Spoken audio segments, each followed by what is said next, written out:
Amen. Good morning again. Good morning. You all remember what we did yesterday? If you've thought of any other comments or questions regarding to what we did yesterday, since then, please raise your hand. Remember, this is a class, not a presentation. So we began by going over the line of the 144,000.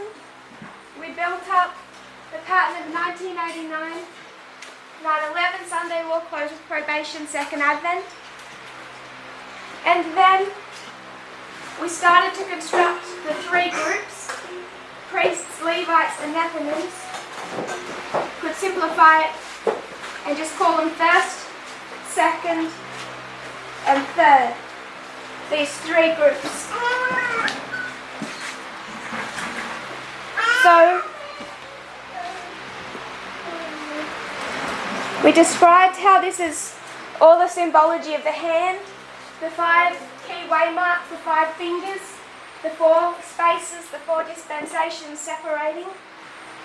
So it's a simple way to remember it as the hand, and we went to just a couple of the quotes that talk about the hand of God as being the mechanism of gathering his people or bringing them out from captivity. And then we began to speak about the repeating pattern.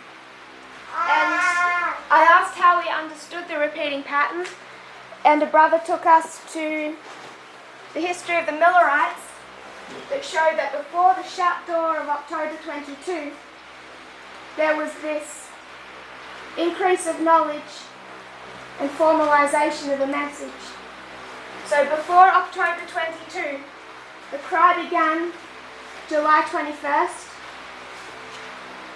It swelled until August 1 at Concord.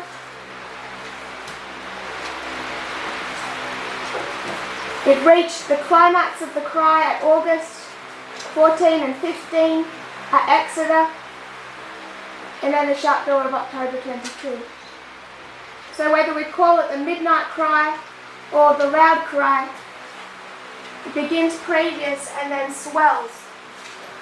We saw that this pattern that we see between Boston and October 22 is the same pattern that we see at the beginning of the Reform line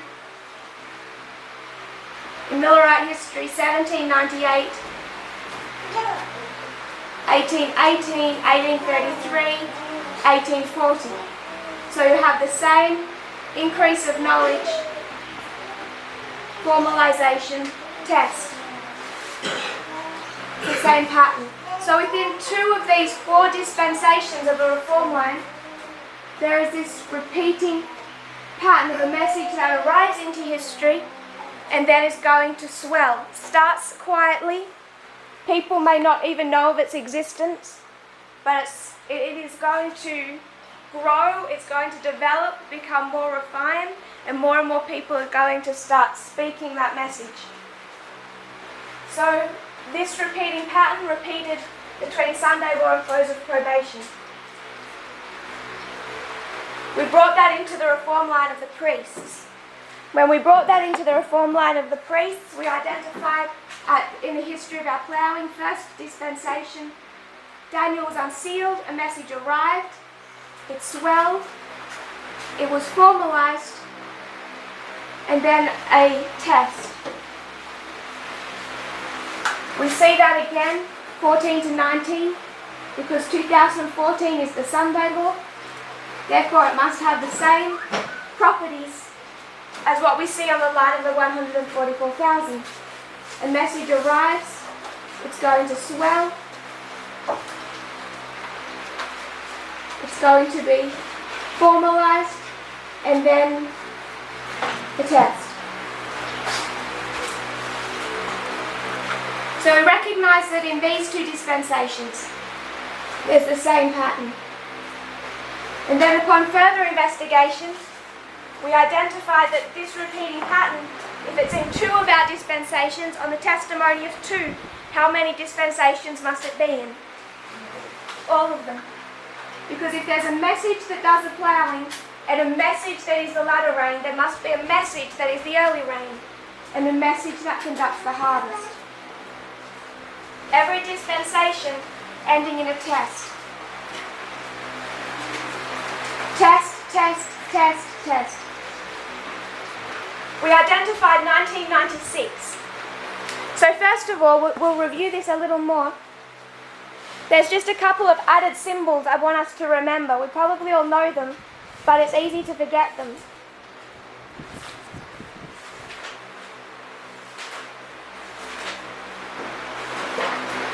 Boston, 2014, July 21st.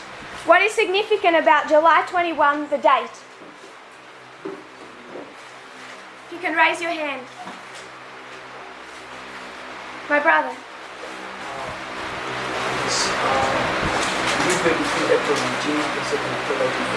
If you can talk really loudly, because now we have fans. Right, it's midway between April 19 and 22nd October 1944. And also there's a swelling in the message. So, July 21st.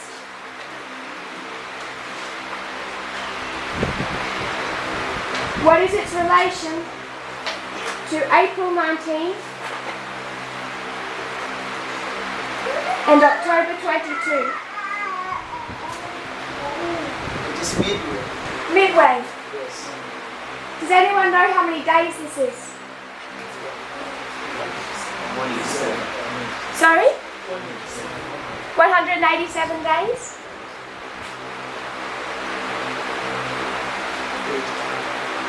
Does everyone agree with that?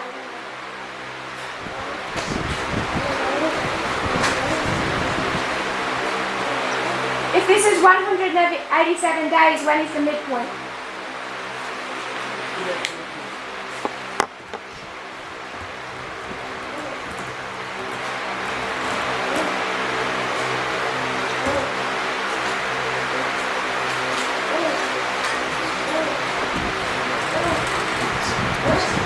We'll plug it in. April 19. April 19.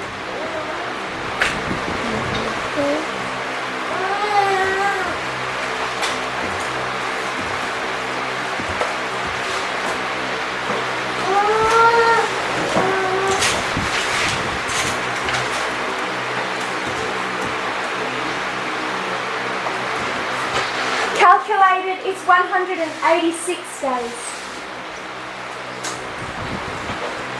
Because you don't include April 19. You go from April 20, day 1, calculate further on. So it's close, it's 186 days, not including the first, April 19 to October 22. Is that okay? So what's midway between 186? What's half of that? 93, and if you were to go back 93 days? 93 days, 93 days. Takes you to July 21st. Why does that become significant for them? My sister. Why is it of interest? Why would they have this symbol of midway here? What does that help them with their message?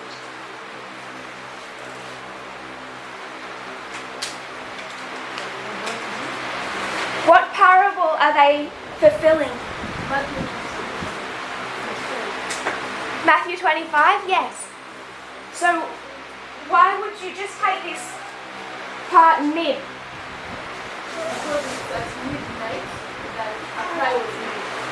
So a cry is made at midnight. So, why do you think they are interested in this date, July 21st?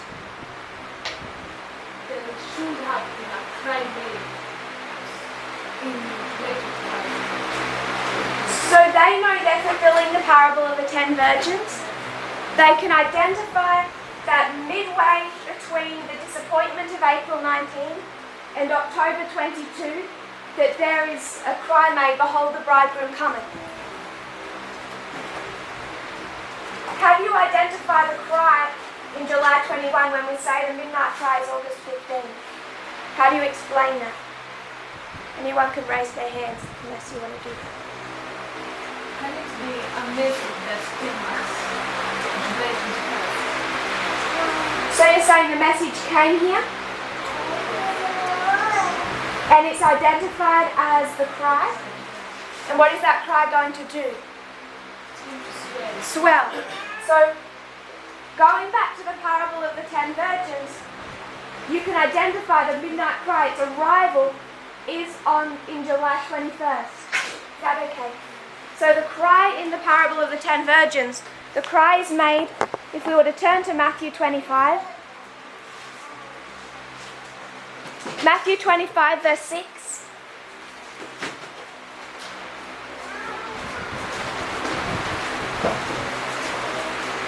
Matthew 25 verse 6.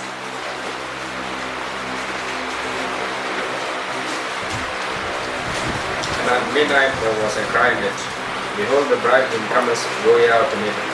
So at midnight there's a cry made, and they identify that midnight. What's significant about the timing of midnight? The timing.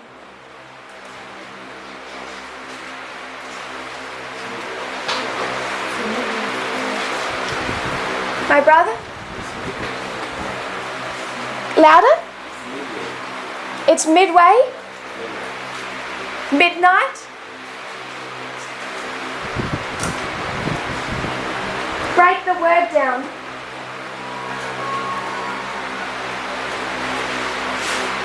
Middle of the night. Middle of the night. It's just midnight. Identified as the middle of the night. So it's another symbol of a midway or a midway point. So they see in Matthew 25:6 there's a cry made, Behold, the bridegroom cometh, go ye out to meet him. And at that Boston camp meeting, Samuel Snow raises that cry. But it's quiet. Not many people are listening at Boston. More people are going to join at Concord, and then at Exeter it's going to reach its climax. So the beginning of the cry, its arrival, is here. Then Concord, then Exeter.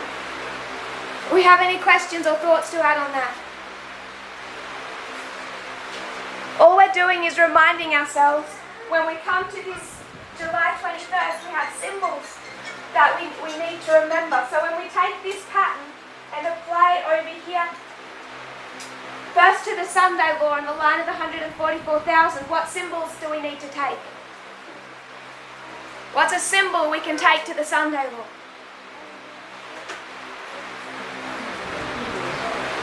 Midway? We can take the symbols of midway,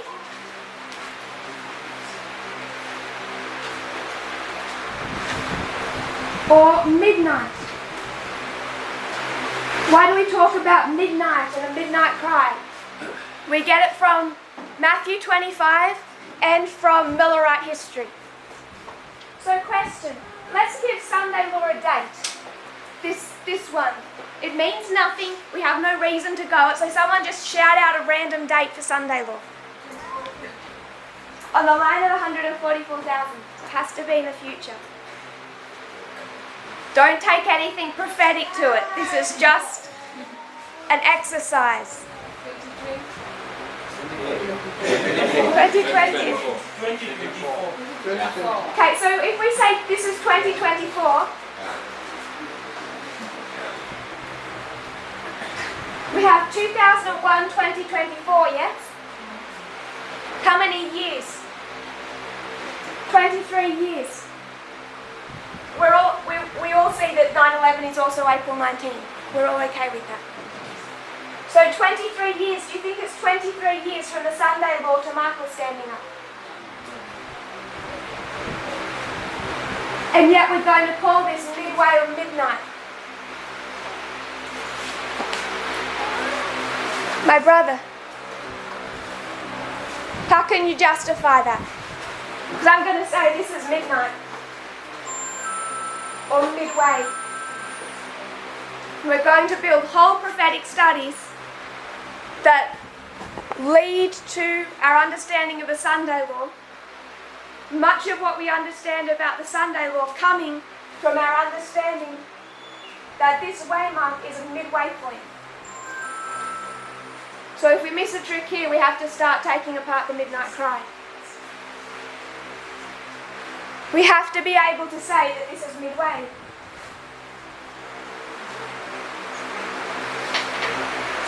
My brother.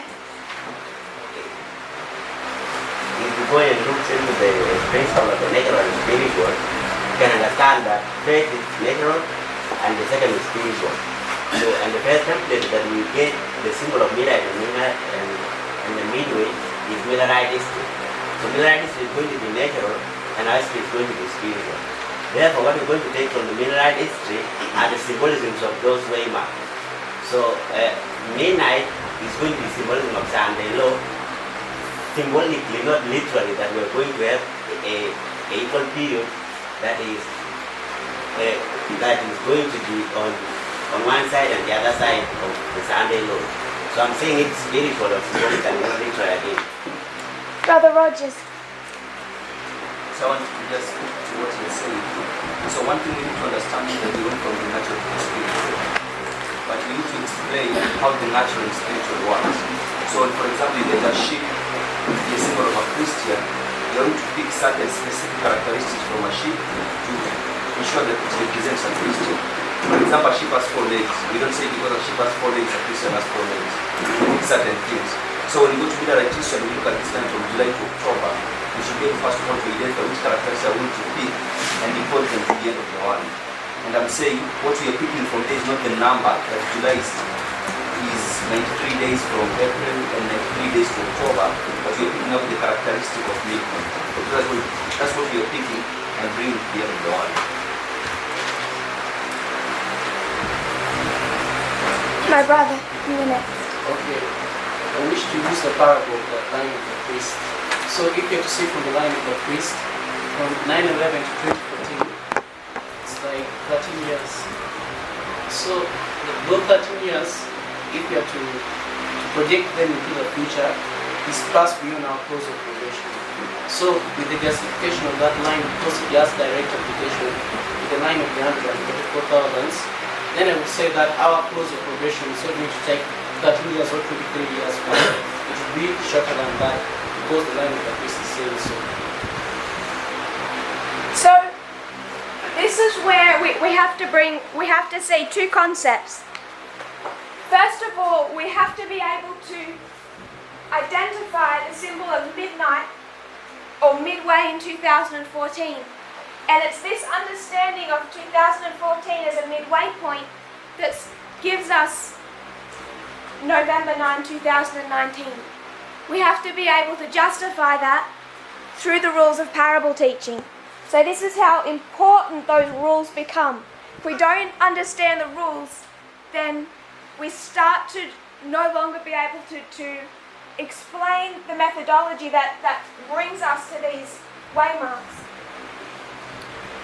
I'll give an example of how we use this. If we were to say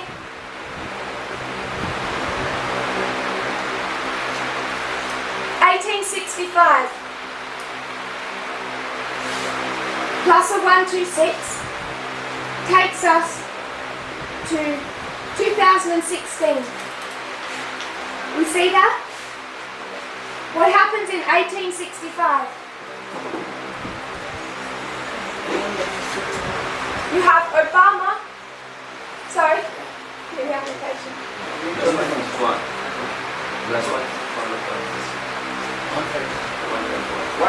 Sorry, 151.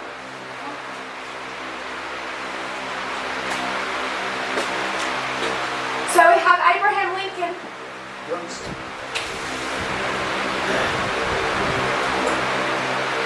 And Andrew Johnson. What happens to Abraham Lincoln in this year? He's assassinated, and then Andrew Johnson becomes president. We take that to 2016, and what do we say? Obama and Trump.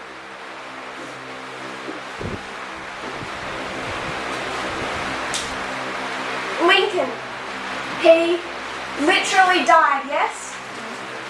Obama, did he literally die? So can you take the symbology of that? Politically, Yes. Andrew Johnson. Was he elected by the people? Donald Trump. Was he elected by the people? No. So you start to see that when we take this symbology, Andrew Johnson, Trump is not literally Andrew Johnson, is he? He's not the reincarnation of this president.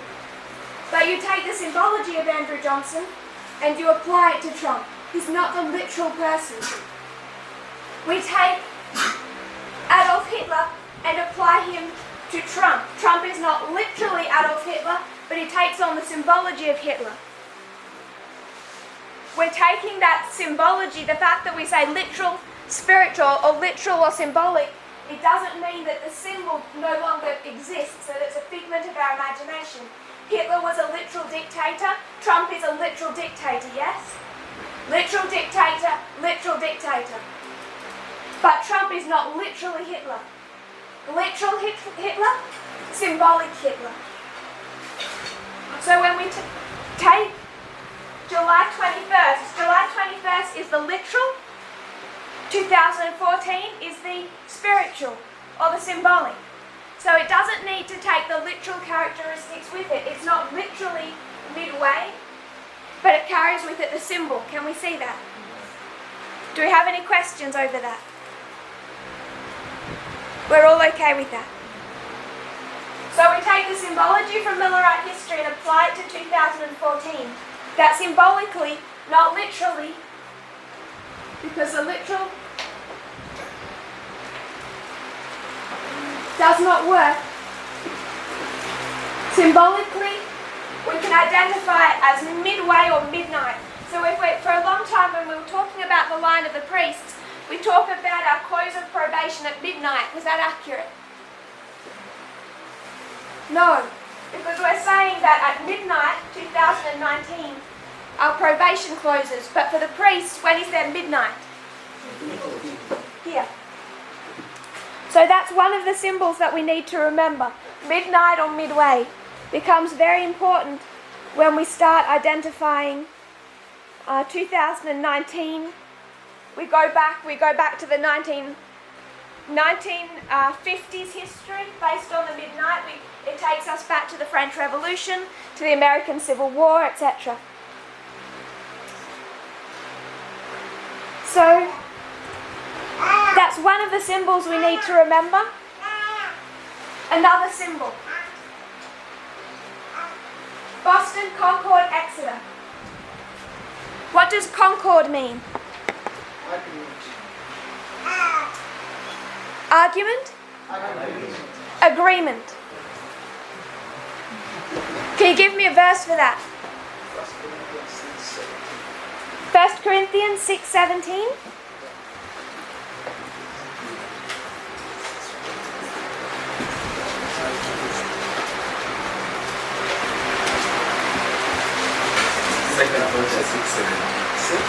Second Chronicles. 2 Chronicles. Corinthians. 2 Corinthians 6:17.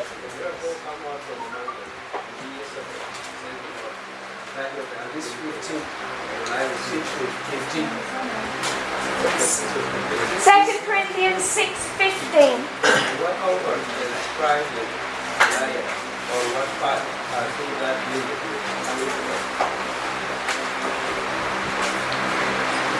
And what concord hath Christ with Belial? Or what part hath he that believeth with an infidel? So can Christ and Belial be in concord? Or can Christ and Satan be in agreement or in union? So when we take this symbol of concord, this state that exists between the arrival of the cry and its full swelling, between Sunday law and the loud cry, what symbology does it carry with it?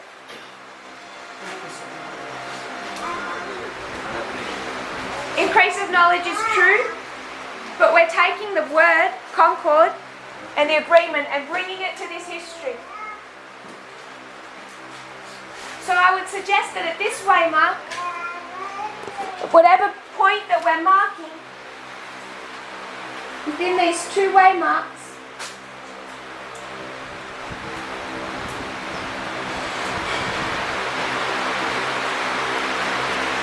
It must have some symbology attached to it because of its name of Concord. Can anyone give us some examples of where we can see that in history when it comes to marking these waymarks? You can raise your hand and then speak loud over the fans.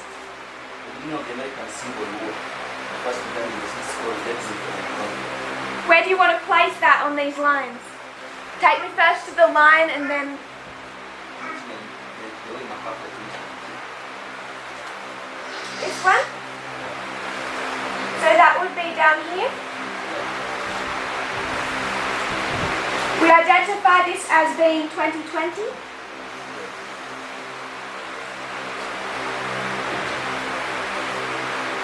And what is it about the American Civil War?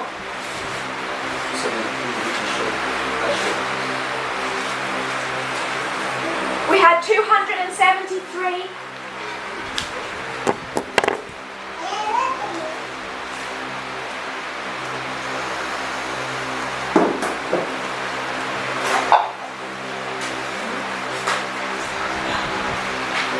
And what battle was that began the American Civil War? That's the Lexington. So it was the battle of Lexington and Concord that began the American Civil War. And what do you take of the 273? Why is that significant?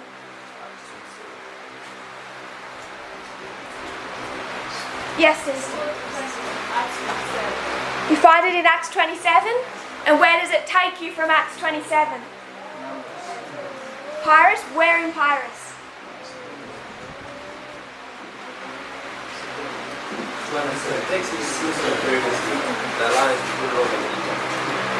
Sorry, a little louder.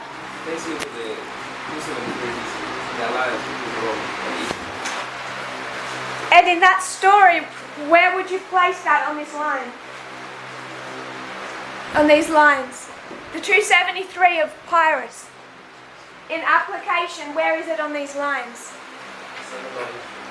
Sorry? You want to place it here?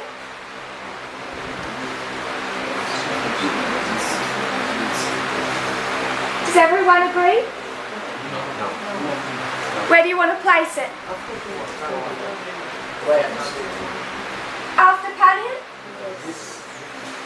Here? This is where we place it. And what's significant about this waymark?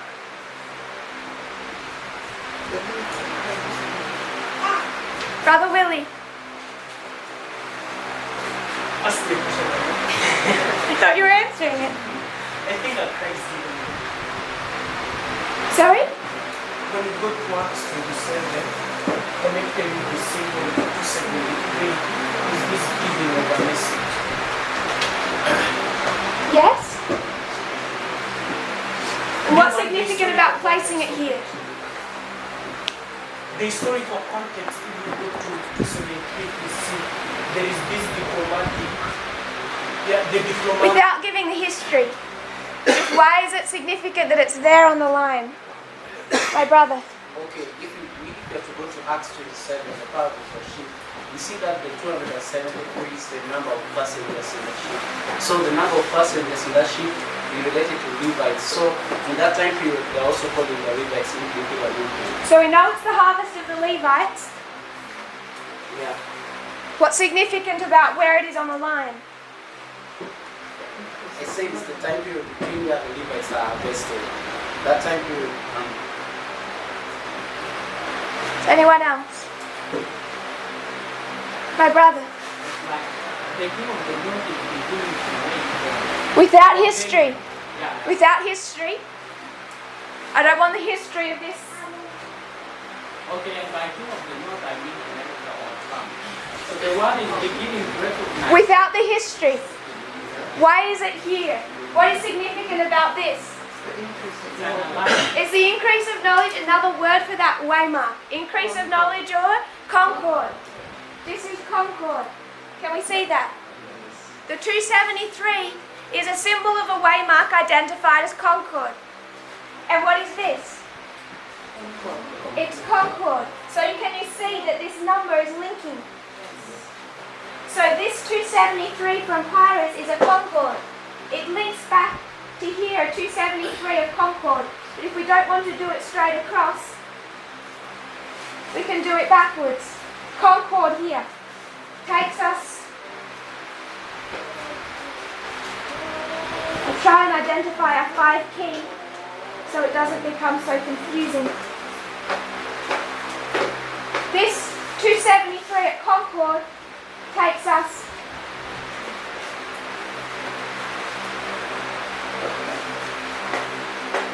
back to the prior dispensation of concord. So we have a concord, and that brings us back to 2016, which is a concord, and that they all have similarities. 273 we identify as concord because of that number. And what happens in 273? An alliance between Egypt and Rome. So what's the relationship between Egypt and Rome? They're in concord. They come into agreement. So we have an agreement here. We bring it back to this waymark, and we can see from the Battle of Lexington and Concord, it's identified as a concord. We can bring it back to 2016 and identify 2016 as a concord. Is that okay? Yes. So we're identifying each one of these waymarks must have, whether we understand it or not, some symbology connected with it that identifies it as an agreement or a concord. Well, what do we do with this one up here? Because this close of probation, Daniel 12:1 is a Boston, followed by Concord, and an Exeter, and a shut door. So what's this waymark? The death decree. At the death decree is there concord? Yes, there's unity against a group of believers. Does anyone have questions or thoughts so far? Anything you want to add?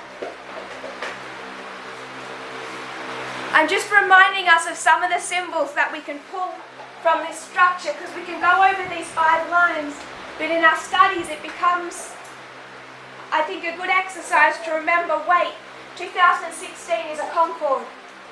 There's agreement.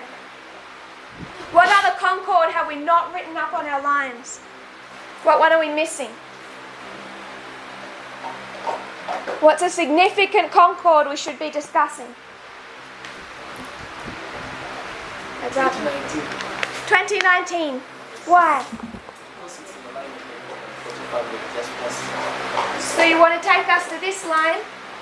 Message opens up at 9:11, yes? It's going to increase, swell,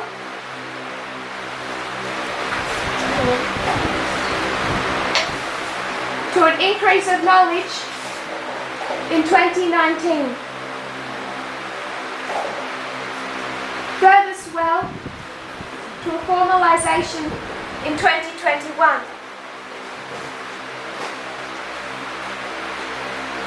Is everyone comfortable with that? That on the line of the 144,000, there is this long dispensation between 9/11 and the Sunday law. And in this dispensation, this is the plowing, yes? So from 9/11 to Sunday law is all early rain. And then from Sunday law begins the latter rain, and then the harvest. So 9/11 to the Sunday law. This is one dispensation. Within this one dispensation, there must be an increase of knowledge, the formalization, and then a test. 2019 being an increase of knowledge. We discussed yesterday, when we have an increase of knowledge, then when it's formalized, where are we looking? Where's our focus? Forwards. So when we have this increase of knowledge in 2019, it's primarily an increase of knowledge on what? On the Sunday law, yes? So we have to be looking forward. When you shine on light, Does it give you light only forwards? It also gives some light backwards. So every time we have an increase of knowledge in a dispensation, it also projects backwards. We're still learning about 1989, about 9/11 and 2014. We're still, every time we learn something, it projects some light backwards. But primarily, we're looking forwards. Is that okay?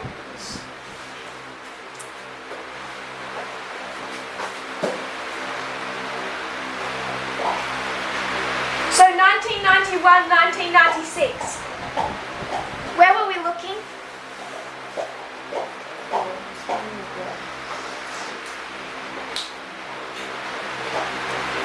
(1996) at the time of the End magazine.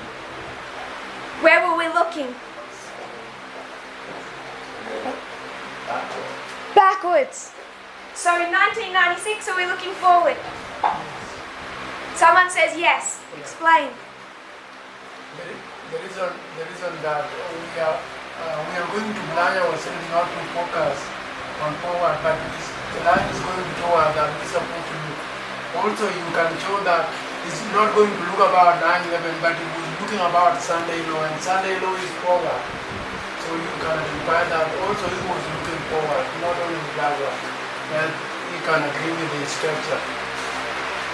So my brother is saying, in this history, 1996, time of the End magazine, the point of what Elder Jeff is saying is that we have entered into the history, the end of the world, where the Sunday law is imminent. And he's not here seeing 9/11, 14, 19 fractals, anything. But the point that he's making is that the Sunday law is now imminent. We're in the final generation, and it's about to come. So can you see how he's still looking forwards? But are we doing that well? How well are we looking forwards? With how much precision? Very little. So 1996, looking forward to the Sunday law, Daniel 11:41, the Sunday law on the line of 144,000. We're not doing that very well, are we?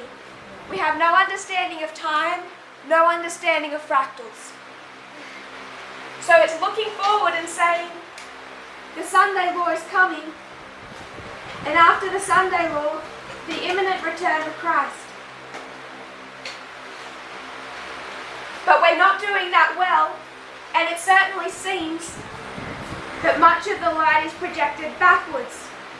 Because to identify that we're in a history that's going to take us to the Sunday law, we have to identify that we have been back into the history of Daniel 11:40, there's a time of the end here. So it's going to shed light backwards and anchor us at the time of the end.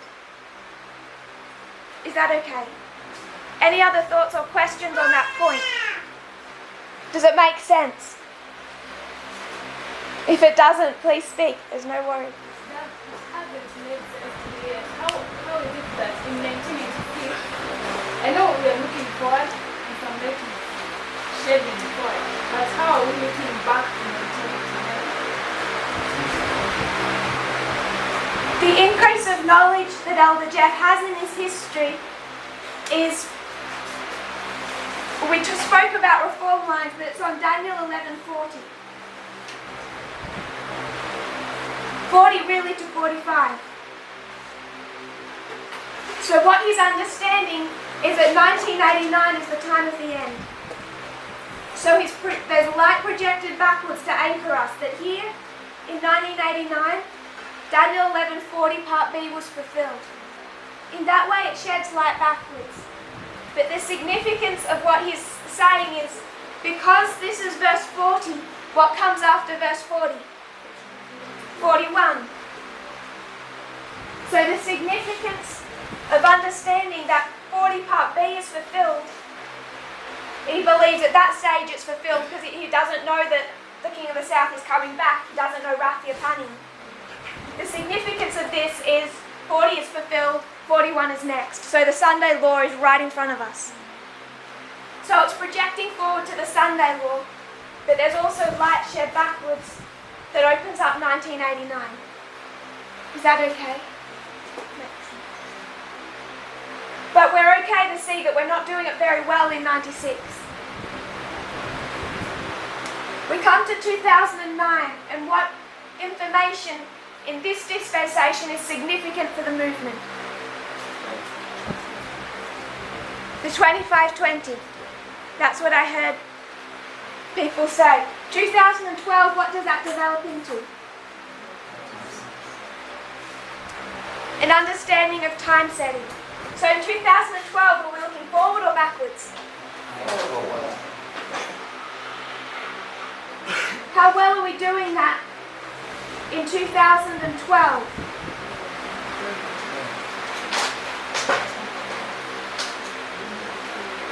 Sister Joy, how well are we doing it in 2012, looking forwards? Quite well? You think a lot better than 96? So doing it better here, because now we can see 2014. Now we can actually look forwards and set a date. So we're doing it better, but are we doing it perfectly? Do we know what the Sunday law is? Do we have a day or clarity on that? No. So we come to 2018, and where are we looking? Forwards. Is there light shed on the previous history? Yes. It's going to shed light all the way back. 2012, does that shed light on previous history? It's saying 1989 was the end of a 126 and a 151. So it adds strength to 1989 as the time of the end. So it also sheds light backwards. 2018 sheds light backwards. Now we're projecting forwards to 2019. How well are we doing that? Better than here?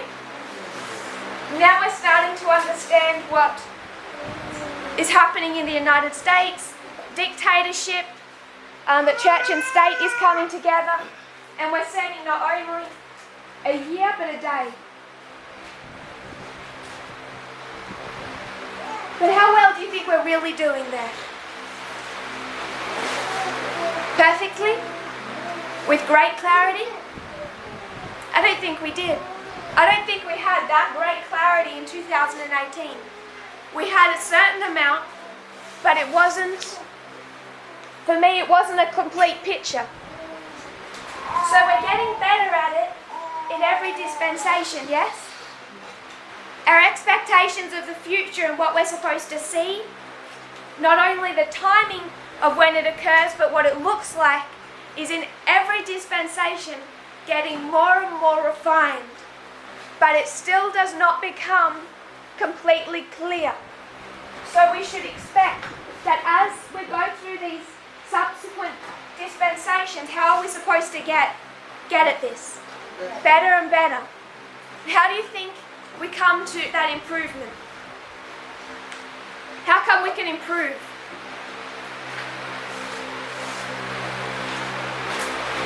Does anyone here play a musical instrument? I haven't in a long time because you can't carry one with you. I used to play piano. And when I played piano, I had a very good teacher. And she said to me, she was very scary, she was about 90 years old and Catholic. She'd hit you if you did a wrong note. That's scary. Really nice. Scary. And she would teach us, if you want to be good on the piano, 90% of everything you play, it has to be what? Scales. So you have to do these scales up and down the piano, just these boring scales. Twisting your fingers, you do C scale. And you go up and then you go back down. And for a child, it's really boring. If you want to be a brilliant pianist, nearly everything you play, the vast majority of everything you play is just scales. It's not fun. And then the final 10% is working on an actual piece of music. Like I might do 90% of these C scales And then 10% we might play Amazing Grace in a C scale. So when we come to this history, what do we have to do to get better at our understanding? What's improving? My brother. Going back to the past history, if we understand clearly, it helps us to process the class. Past history? Then we get a lot of information from the previous information we knew. So it helps us to build information that is key for us. Past history, my brother? Yeah, the mock class is built by another dispensation. Like from 9/11 to 2014. So the mock class was built from dispensation 2014 to 2019. So I can say that the mock class about the past history we will not see clearly, or don't have a clear image. So we can see from the dispensation from 2019 to 2021. Great, Brother Rogers? I think that is going to be brought by a better understanding of our methodology.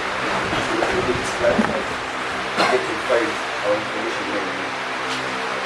So when we talk about practicing these scales, up and down, back and forth, we're practicing the methodology of how to play the piano. So I would suggest why we're getting better in each dispensation, particularly once we come into the history of the second angel, is because we're refining our understanding of the methodology that we're using. What does the second angel bring? Parable teaching. It's the increase of knowledge on our methodology that has refined our expectations. Can we see that? So do you think we can practice or study parable teaching enough and the rules behind it? Every time I see a mistake made, the mistake we're making is we're tripping over or misusing or not using the rules of parable teaching.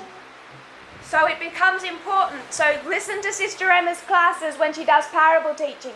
Go through paragraphs. See the repeat and enlarges. We can't do that enough. It's an understanding of the rules of parables that have been able to give us a more refined message. And our brother spoke about how we're going back into past history, and that is what is giving us greater clarity. But we can't go into past history unless we actually know how to unlock that history. And the only way we unlock history accurately is with parable teaching. So those opposed to us, they're watching far-right conspiracy theorists who are saying that the Democrat Party is the Nazi Party and Adolf Hitler. What's their problem? They've gone into a past history, they've made application. Where have they failed?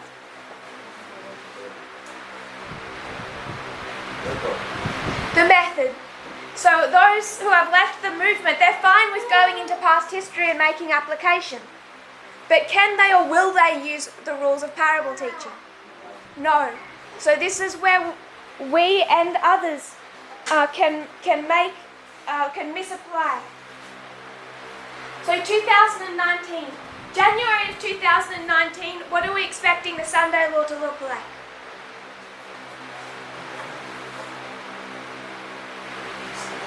Brother Willie, loudly. I think early this year we are still expecting the Sunday. So January of 2019, we're expecting a literal Sunday law? Brother Rogers?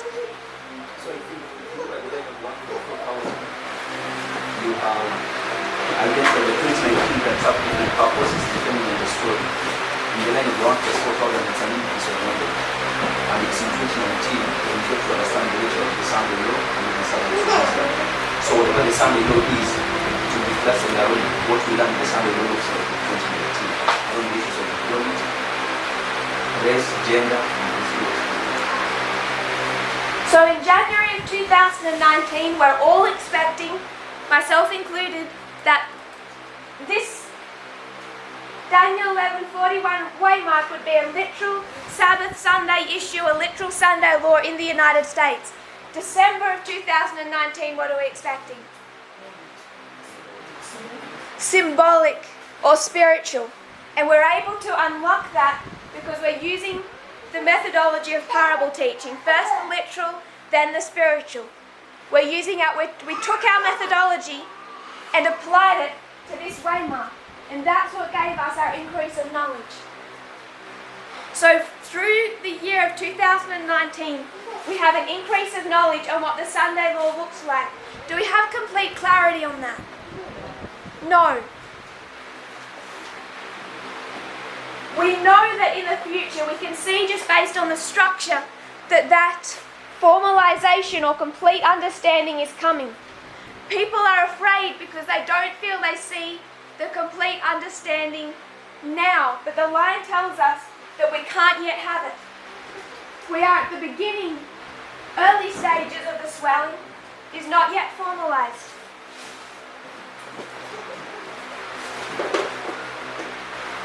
Everything that we're putting on this board is the rules of parable teaching. We're comparing and contrasting even our own lines, saying that if there's a concord here, compare and contrast, there has to be a concord here.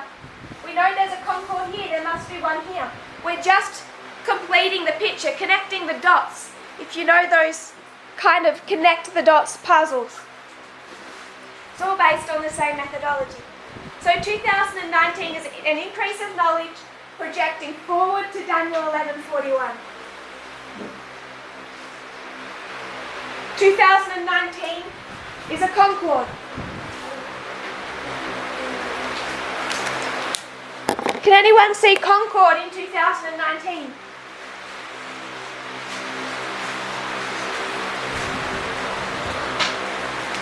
Does anyone want to have a go at that or a suggestion?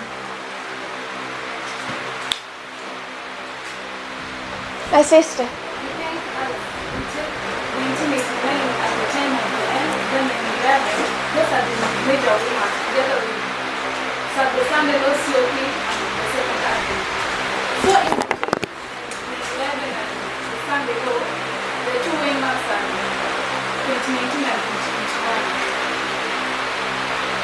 And in 11, being a Boston, 2019 becomes a Concord, then 2021 becomes a Concord. Yes. Thank you. So Boston here. So something must be opened. Increase. Formalization. And a test. When we think about 2019, we could go back to 2016 and we have two concords that we mark there. Does anyone remember them? How did Russia interfere in the election and win it illegally? You have two sides. There's two reasons that election was illegal. First of all was the work of Russia. Second of all was the work of Steve Bannon. And when we say Steve Bannon, I want us to see increasingly his link to the evangelical right. Strong Christian, he's all about preserving the Jewish Christian West. This is the religious aspect of the Trump election, that support for him. So Russia, they interfered in the election illegally, and what agency did they use? Internet Research Agency. The Internet Research Agency. Internet Research Agency. How is the Internet Research Agency run and funded? It's funded by Concord Management and Consulting.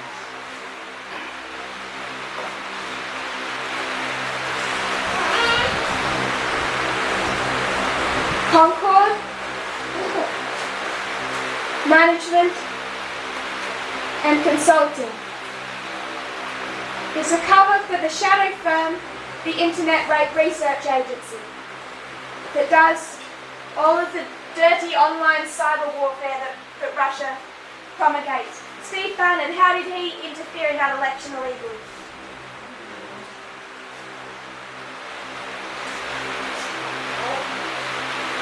Another organism. Cambridge Analytica. And we know that because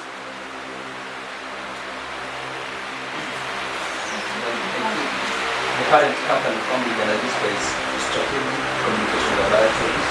When they was coming to the United States, still banned introducing the Massa family. The fund that was in the United States. how did we know in 2016 that they were interfering in the election? They told us. They had a meeting. They had a meeting called Concordia. The Concordia Summit. This is a summit that is worth investigating. The opening speaker for the first Concordia summit held was George Bush. World leaders, billionaires, they all come to this summit, the Concordia Summit, to hear the latest in technology and offering. And Cambridge Analytica spoke, headlined the Concordia Summit in 2016, and they explained their mechanisms, they explained how they manipulate the public, and they said they were working in the 2016 election. So we see Russia behind the IRA's Concord Management and Consulting, Steve Bannon and the evangelical right, using Cambridge Analytica. That's exposed through the Concordia Summit. So we have two identifiers in 2016 to mark a Concord. But beyond that, who is in Concord? Russia and the United States, King of the North and the King of the South in Concord and Ipsus, yes? Concord in the invasion of Poland.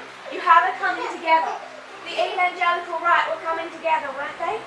2016 election, they came together. 2019, can you see concord or unity? What happened in the last month of 2019? Trump was being impeached, so the evangelicals came together so that they could assist that man and be taken off office. I think we could see unity in 2019 on a few different levels. The one you marked, highlighting probably the most significant one we need to see, or one of the ones we need to see, the way the evangelical right came together to oppose Trump's impeachment. Another one, the Republican Party, who voted against Trump in that impeachment. Not one. Do you have concord in the Republican Party? 100% unity. The third, I just want us to consider the line of World War I, the peace that is made between the King of the North and the King of the South at the Battle of Raphia. This is a peace treaty, yes? Concord between King of the North and King of the South. So that's three different levels. King of the North, King of the South in concord. It's peace made. We get that from the history of World War I. The evangelicals connecting with the Republican Party, they come into unity. And then we have the Republican Party itself, the completement of the purge that began in 2014. Concord within Trump's government. So taking us back from this study of concord, we're just reminding ourselves of the symbols that we have whenever we think of these waymarks. They become meshed together where you really can't separate your understanding of them. We've looked at the repeating pattern that exists in every dispensation. We looked at the symbol of midway or midnight. And again, this is the 5 primary waymarks. And when we come to our 5 primary waymarks, Sunday law is the third, and it is midway or midnight. So all you have to do to identify midnight on a reform line is pull out your 5 primary waymarks and find the middle one. Does that make sense? So for the line of the Nethinims, where is midway? In Sunday law, at midnight. Here.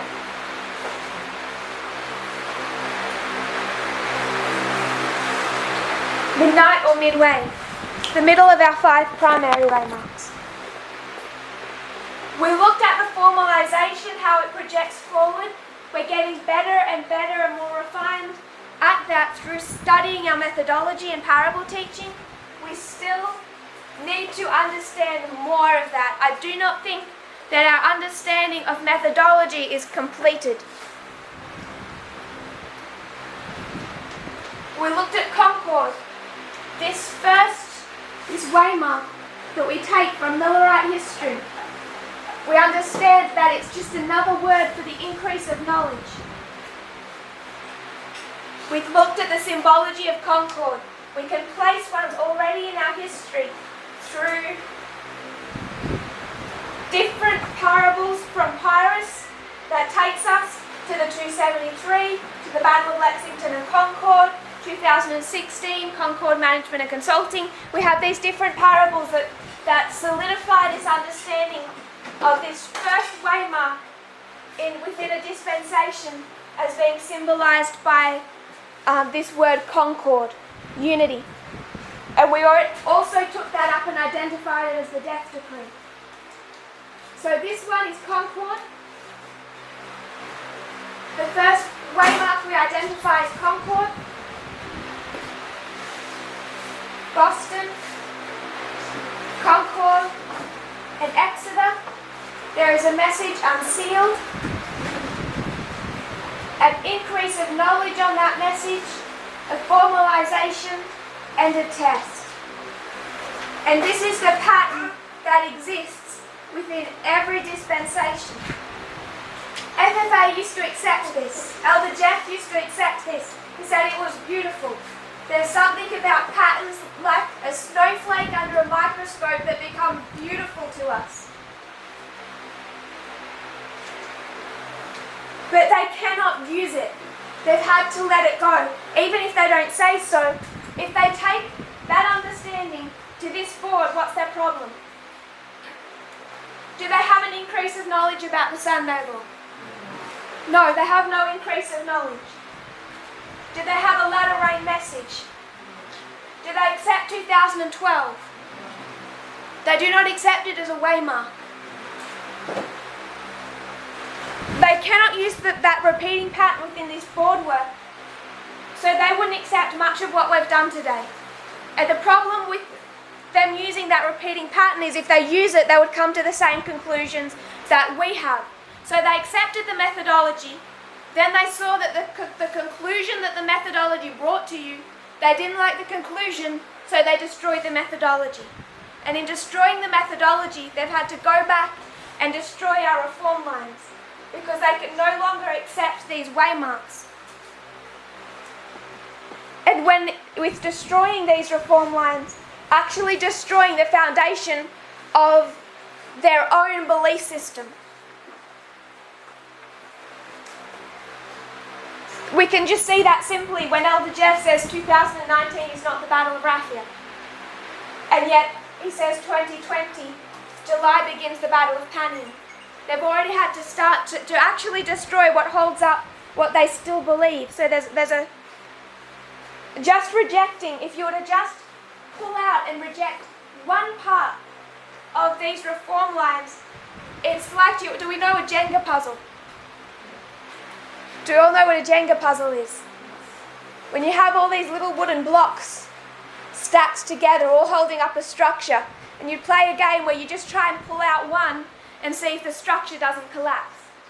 You pull out one thing from these lines and the structure collapses because they're built on just repeating patterns.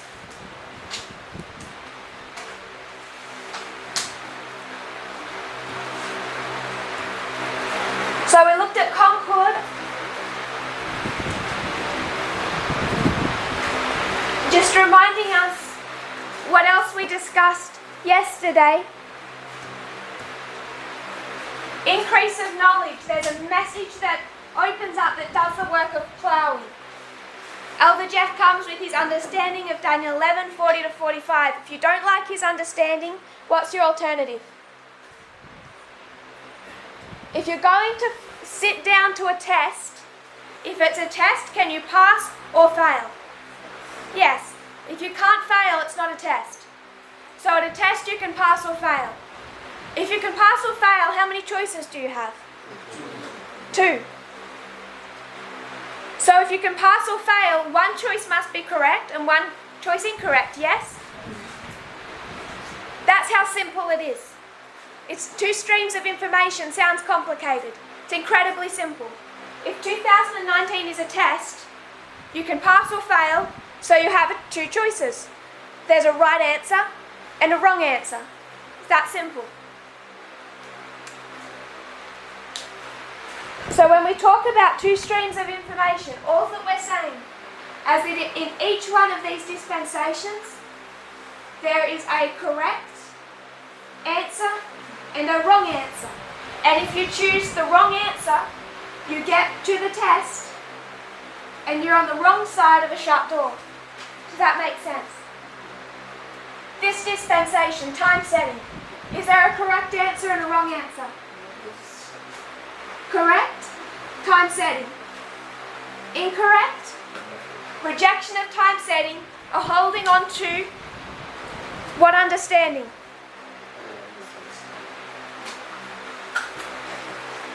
If you reject the message here, what are you choosing?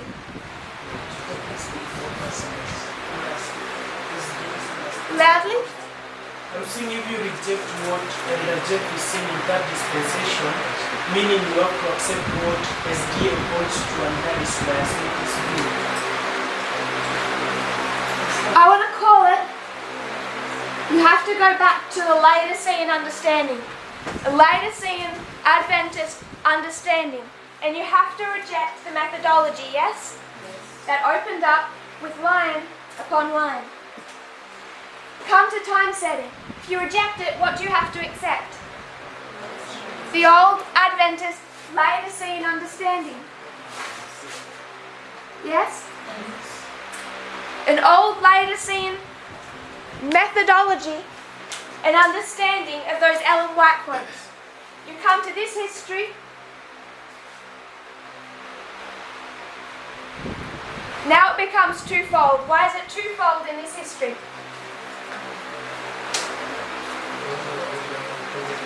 Sorry? You already having 2 witnesses. 2 witnesses? Yes, we have 2 witnesses for this. Yes, brother.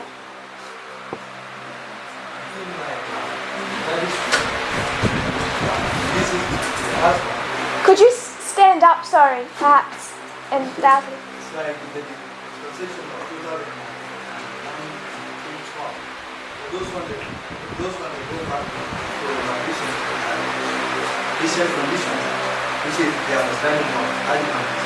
But if you see here in the issue of dispensation of 2019, so, and you see that those people, we have pastor, we have FFA, then this one, right? And you see that you cannot really see the SD and the element is direct, but you can't see the FFA part. People now use the same SD. I agree. What two messages do those who have left argue against? Particularly 2 that they don't like. Equality and dispensationalism is the methodology behind it. They've had to reject the methodology because they don't like the conclusion the methodology brings you to. Sunday law. So they're rejecting 2 things, yes? 1, equality. 2, the nature of the Sunday law. Again, they're rejecting the methodology behind it. The literal of 1888 becoming the spiritual of the line of the 144,000. So in this dispensation, what's the one they're rejecting? Why is there 2 that they're rejecting here?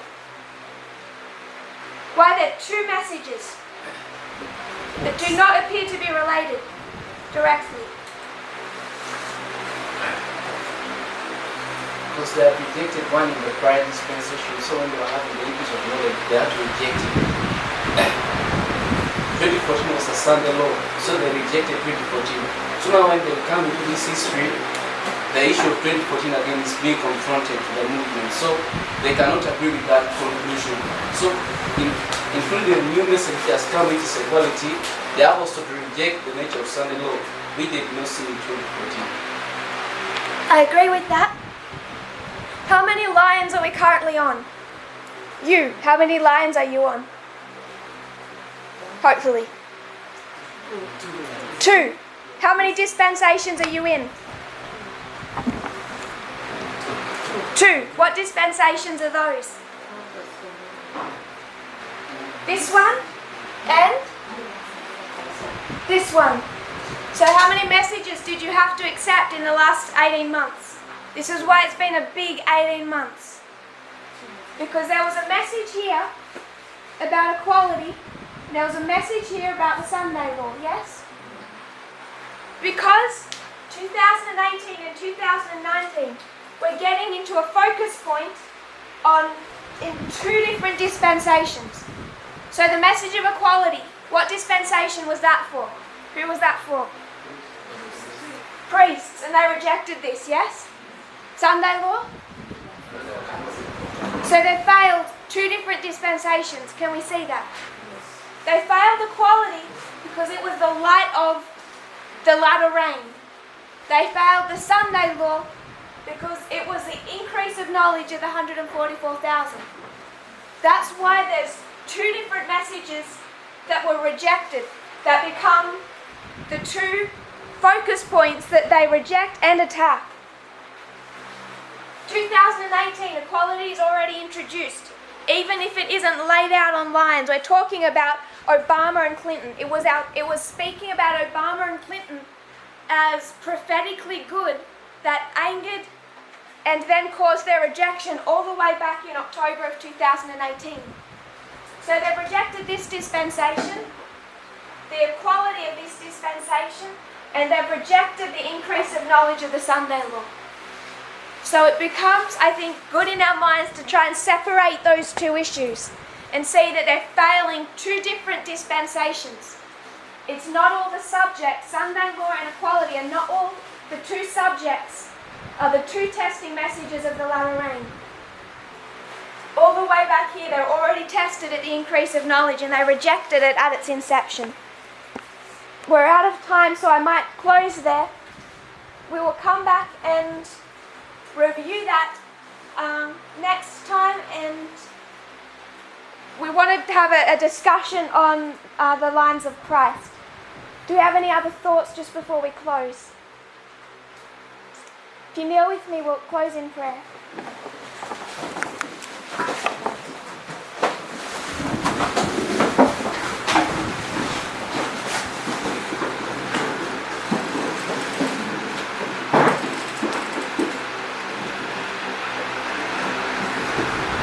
Dear Father in heaven, thank you for our blessings, that we can come together. Lord, we know that you work through patterns. We see it in nature. We see it in flowers and leaves and snowflakes. We see it in geology, in the human body, in everything. We see how you work off these perfect repeating patterns. Lord, it's what creates symmetry and beauty, and in your parables you teach us of the same thing. I pray, Lord, that even if we do not understand every element, that we'll understand these patterns, that we'll feel solid, established in this message. Lord, we know that we have more to unlock, more to understand. Our journey is far from completed. If it's far from completed, Lord, we have yet a lot to learn, and I pray that each one of us will be willing and humble and not fearful to go through that process.